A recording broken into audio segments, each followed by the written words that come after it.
Hi, friends, and welcome to another episode of Tuesday Tea Time with Sahdi and Omni, where we drink the tea and spill the tea about our weekly spiritual practices. I'm Omni. And I'm Sahdi. And today's episode is all about cleansing. We're going to go over a lot of techniques and tricks that we picked up along the way that might not be as commonly known. So let's get into it.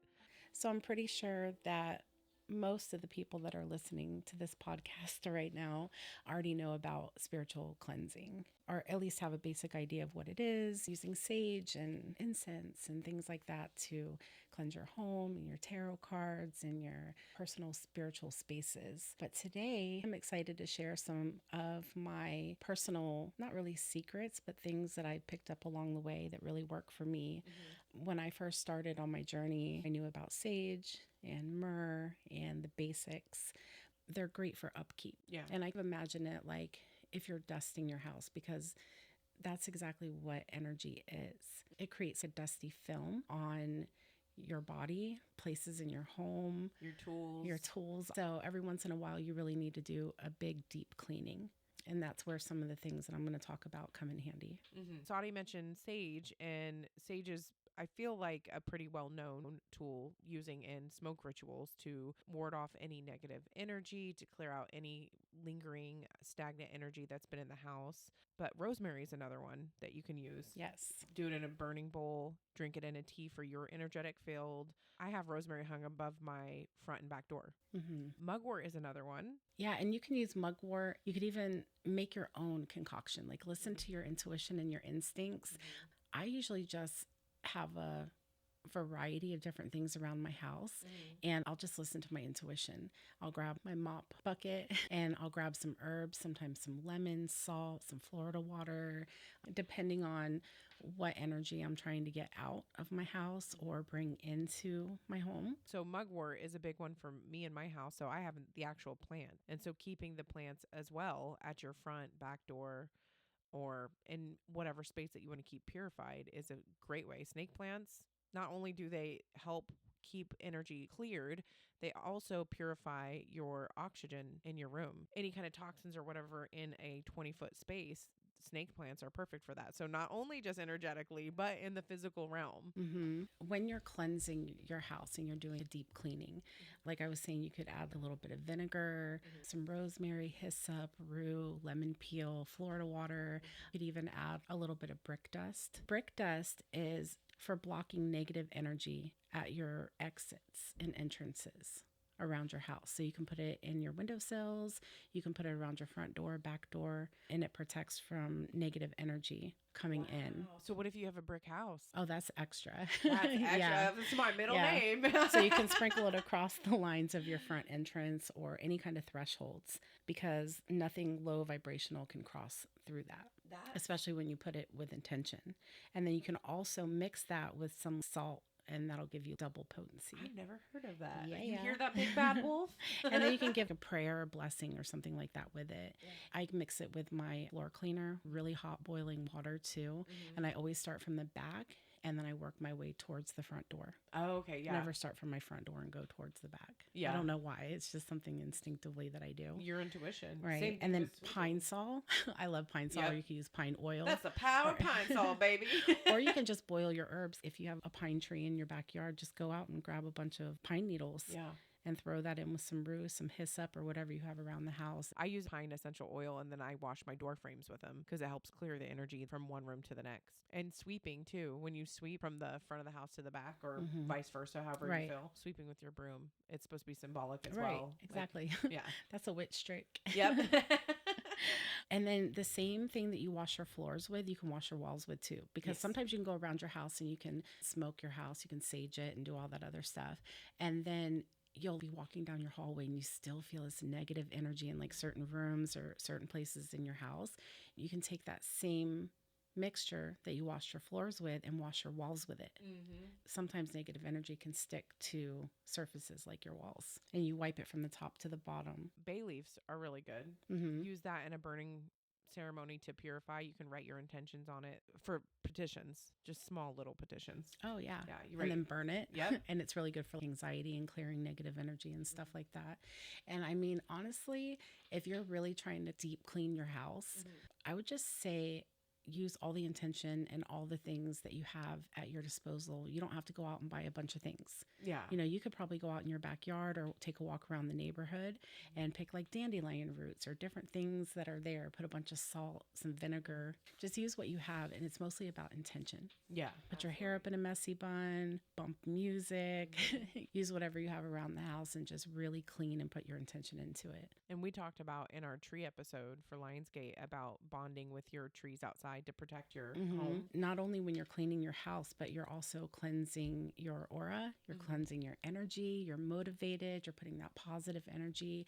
And I know I'm guilty of this too. Like sometimes I angry clean. Oh, yeah. But you're really not supposed to do that. Oh, shit. You know? Especially when you're doing a cleanse. Yeah. When you're trying to cleanse your house, you're trying to put positive energy into your house. So you're doing it with intention at this point. So when you're washing your walls, you're saying to yourself, I'm removing negative energy from these walls. Only sacred, blessed thoughts come through these walls or through this door. And you're putting sigils on your door with the pine oil. Yeah, I forgot about doing sigils on the door with your... I love that. And so what I do when I'm trying to do more of a deep cleansing in my house is I don't really use a lot of herbal smoke. I use resin and wood.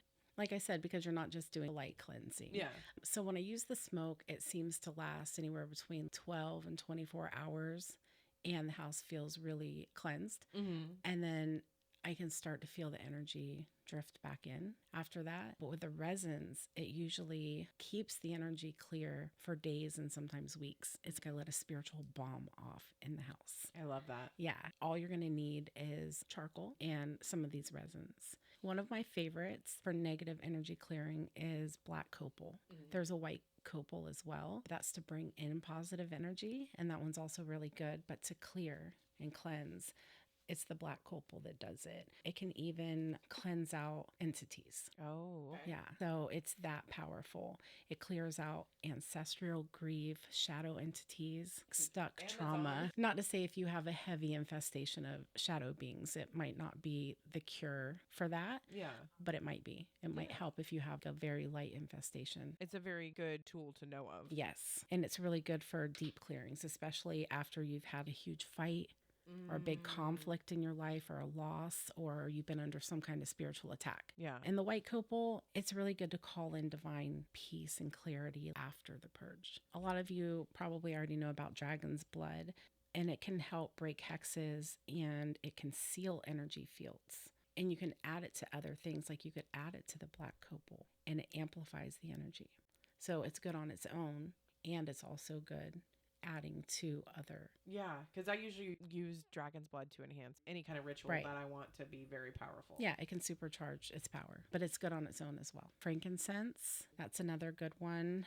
Clears psychic debris. I use that a lot on my divination tools. It calls in higher beings and divine order. That's why they use it in temples a lot. I was like, didn't they give that to Jesus? As a baby? It makes the face feel holy. Yeah. Myrrh is next on my list. And that can help with a lot of deep womb cleansing. It's good for emotional healing and pain relief, like emotional pain. Yeah, it's very good for the divine feminine aspects. I was always calling it benzoin, but I guess I've been saying it wrong this whole time. It's welcome to my world. Benzoin, Benzoin. It clears away grief, old guilt.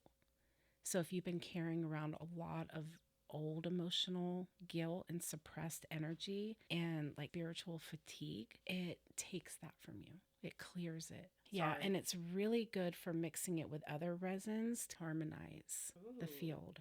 So you can play and you can mix different resins together. This is also good for sickness. So if you have somebody in the house that's sick, they're running a fever, they don't feel good, it clears the air, dissolves energetic poison within your own energetic system and with the area around you. So if you have anyone in the home who suffers from chronic illness, it's really good to have around just to clear the energy and the space every once in a while. Lingering, old, deep rooted, no matter what the sickness is, mental illness, whether it's spiritual, physical, mental, energetic. Talk about a spring clean. Another one that I like is styrax. This one helps with spiritual parasites and psychic static. It's really good for nightmares. So if you have really okay. bad dreams, or you're trying to clarify your dreams, or you feel like you're under any kind of subconscious spiritual attack, it's really good for that. And So you it can just cleanse you. burn this in a burning Yeah. bowl before bed? Yep. Okay. Or just burn it around your house or your bed or anything like that. Where was this when I was a kid? Right? Basically, before you go to bed. And sometimes you astral project, or when you do meditation, you slip into sleep. And you can feel like sometimes you're being attacked when you go into meditation. So you can do it before you meditate, or any kind of dream work ritual that you do. Palo Santo, of course. Yeah. But there's another one called Agar wood. It's spelled Agarwood. For me, when I use it, it feels like a spiritual detangler. Okay. It's like putting conditioner in your hair for the first time Oh. in your life. It just leaves everything feeling silky smooth in your house. It just cuts through all the messiness and all the knots and the tangled energy in your house, in your energetic system, around anything that you're using it for. It just feels like liquid gold in like smoke form. And then there's other things you can use too, like cedar and pine, and juniper wood is another really good one. There's different things that you can use for smoke rituals that are, I would say, more potent than some of the more common.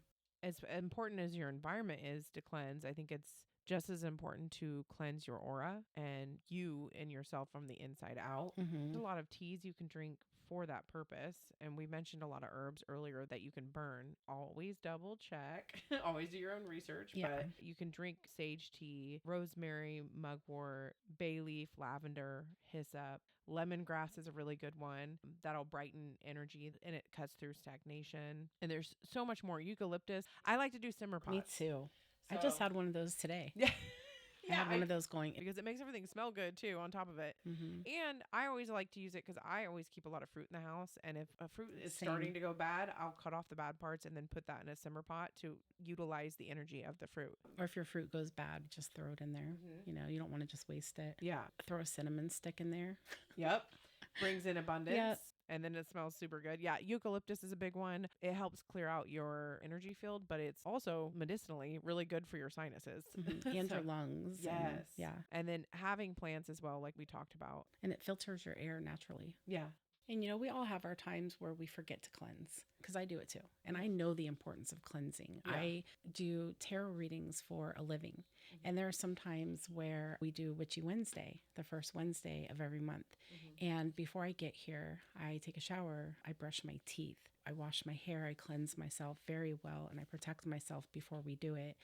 We're jumping and we're probably doing a reading every 2 to 5 minutes. But we have little things that we're doing to clear the energy. We have little sprays that we use. We are using smoke. We're using our intention and things like that. Even though there's not a full ritualistic cleansing in between each reading, we are doing a little bit of cleansing in between. Yeah. Knocking on the tarot deck. Yeah. The reason why that's important is because your deck will hold energy from the last reading, and you can end up doing the same reading for somebody else. Yeah. Because it's still holding the energy. And your pendulum can still remember the last desperate yes or no that you just asked it. If you don't cleanse them, they start giving ghost readings, or they're outdated answers, or bad frequencies, or whatever. And protecting yourself when you're doing energy work too is really important. I know when we do readings, I end up getting headaches sometimes because I'm not as practiced, and started really looking into doing more ritualistic stuff before we do Witchy Wednesdays to protect myself from getting headaches. Right. And we're doing that lightly, but when I'm actually like at home and I'm doing my phone readings in between clients,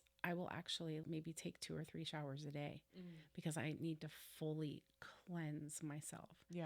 Even though I do protection, sometimes I just feel like I need a complete shower. Yeah. Give all of my tools and my tarot cards and everything a complete spiritual bomb. Go off on them because I'm using so much energy with it. But sometimes you just need a light cleansing, and sometimes you need a heavy cleansing. Yeah. And you usually can tell things are starting to be off. You're starting to have more arguments inside your house. Things are just going wrong. You're hurting yourself. You're bumping into things. You're like, dang, I'm not usually this clumsy. Yeah. Or accidents are happening. That's usually a cue that you need to do some cleansing. You're waking up grumpy.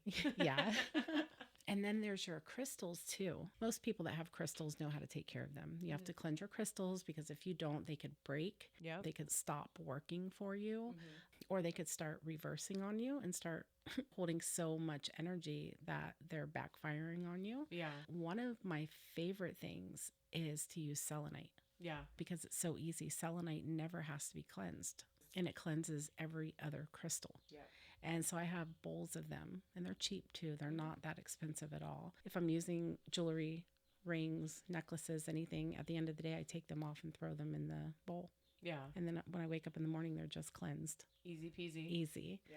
Or you can have a selenite wand and just put your stuff beside it. You could put selenite on your door frame to cleanse the energy in and out of that door frame. Oh, that's a good idea. Up above. Mm-hmm. Some crystals like to be in the sun, some in the moon. You know, sometimes you can take them and put them in salt. Some people like to bury their crystals and give that energy back to the earth.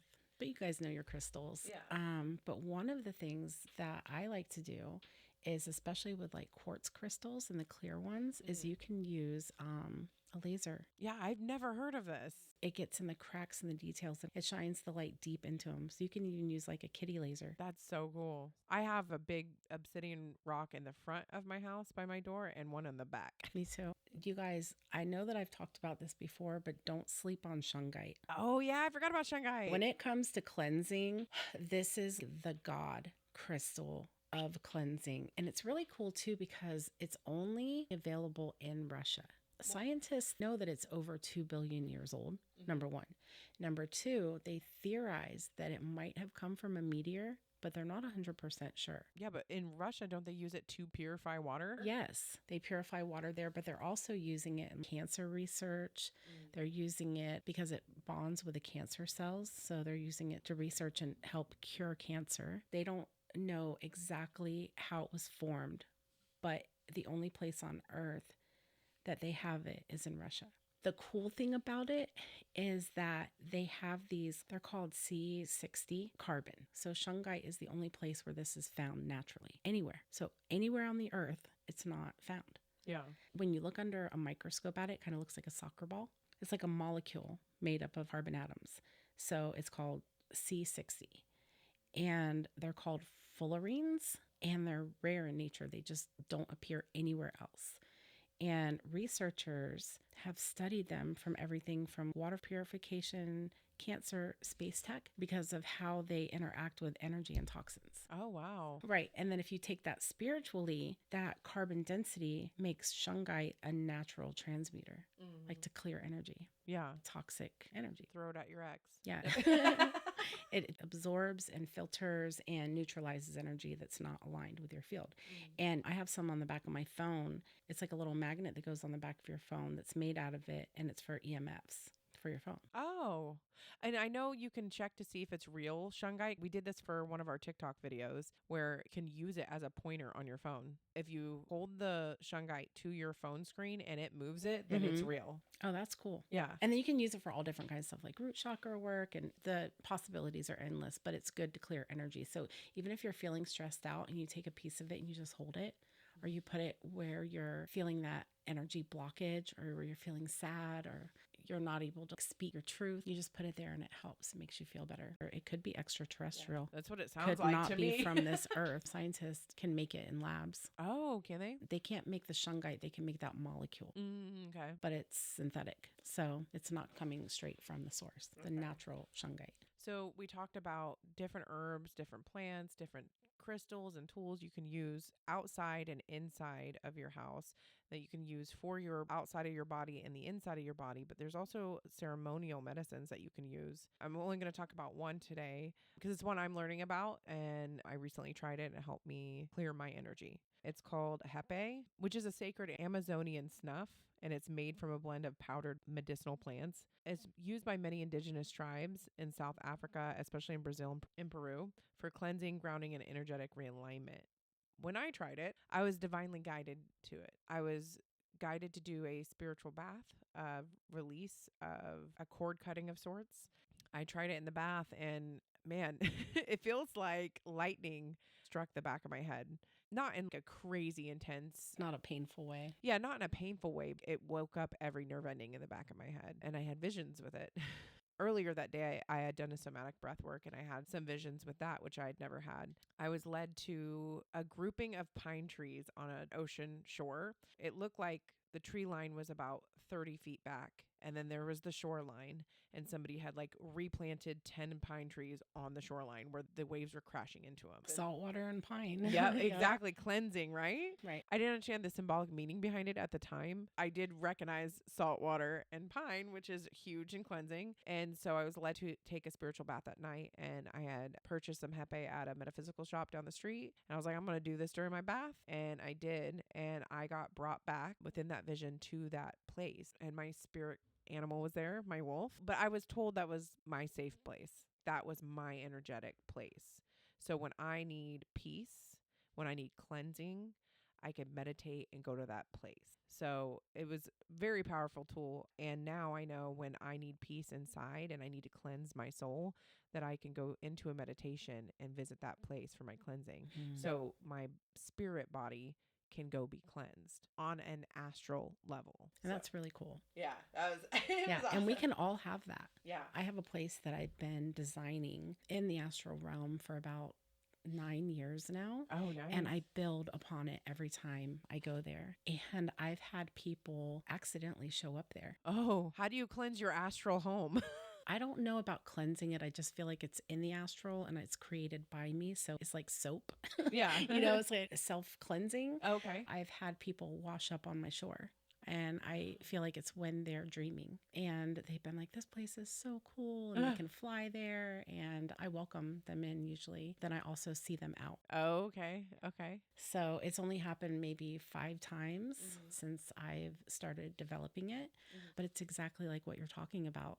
So with your space where you go to cleanse, it's kind of like your own domain. It's when we're all in the web of life. But we can have our own domain. We can have our own website.